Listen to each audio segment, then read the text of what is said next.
Learn English Podcast.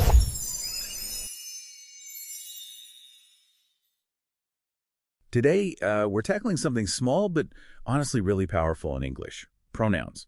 We're going beyond just basic grammar, aiming to unlock how these little words, shape our communication. Have you ever, paused mid-sentence, maybe wondering, is it who or whom? Or maybe even deeper, thinking about how one tiny word choice shifts the whole meaning. Okay, let's unpack this. Yeah, it's a great topic because pronouns, they're just fundamental, aren't they? Linguistic units. They basically stand in for nouns, saves us repeating ourselves over and over. Right, makes things flow better. Exactly. Improves clarity, flow, all that. And what's really interesting, I think, is that nouns are what we call an open class. Always growing, new words pop up. New tech, new concepts. Precisely. But pronouns, they're a closed class. Yeah. Pretty stable. Core English syntax, really. Oh, and one key thing people mix up. A pronoun standing alone, like this is new, versus when it acts like a determiner, modifying a noun, like this car is new. Subtle, but different jobs. Okay, so they're the ultimate stand-ins. How do they actually work in a sentence then? I guess the main roles are like being the doers, the subjects, or the receivers of the action, the objects. Like, we went to Germany. We is the subject doing the going. Yeah. Or John gave me a book. There, me is receiving. The indirect object. Exactly right. And knowing those basic roles helps understand how versatile personal pronouns are. You know, they change based on person, number, gender, case, like I versus me or he versus him. Yeah. And a really significant development lately, reflecting social changes, is the singular they, them, their. Yes, for inclusivity. Right. Or when gender just isn't known or isn't relevant. So you might say, when a new student arrives, make sure they feel welcome. That works. Okay. Just remember, it still takes a plural verb form. They feel, not they feels. Got it. Now, here's one that I think really traps people. I know I've stumbled over it. The whole myself thing. You hear stuff like, Andrew and myself will run the workshop. It sounds kind of formal, maybe. Right. But is it actually right? That's usually why people do it. It sounds more polite or formal, but it's often hypercorrection. See, myself is reflexive. It's meant to refer back to the subject. I did it myself. It shouldn't really be the subject or the object in that compound way. You wouldn't say, myself will run the workshop, right? No, definitely not. So logically, it should be, Andrew and I will run the workshop because I is part of the subject doing the action. That makes complete sense when you put it like that. And speaking of common slip-ups, possessive pronouns. Oh, boy. The apostrophes.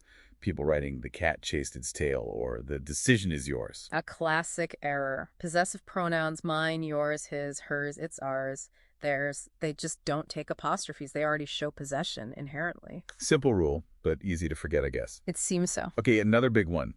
Who versus whom? This causes so much head scratching. I learned this trick. If you can substitute he, she, or they, use who. If him, her, or them fits, use whom.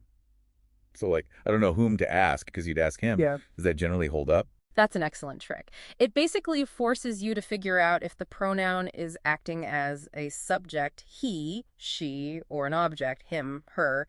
It subtly teaches the case system. Yeah, it's neat how it does that. And then for things or animals, you have that versus which. Also tricky sometimes. It boils down to whether the information is essential or just extra. That clauses are essential. They define which thing you mean. No commas. Like, the book that I borrowed is overdue. You need that I borrowed to know which book. Exactly. But which clauses add extra non-essential info, and they do get commas. My car, which is blue, needs washing.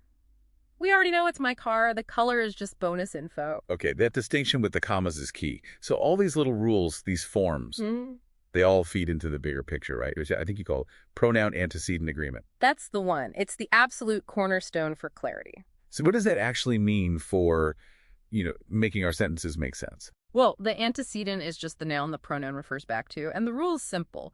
The pronoun has to clearly match that noun. Match it in number, person, and gender.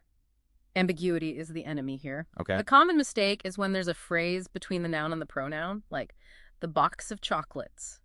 It was delicious, not they were delicious, because box is singular. Right. The pronoun refers to box, not chocolates. Precisely. And indefinite pronouns, everyone, each, anybody, nobody.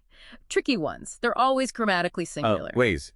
Even everyone. Grammatically, yes. Yeah. But language evolves. So while you traditionally say everyone needs his ticket, now for inclusivity, everyone needs their ticket is very common and widely accepted.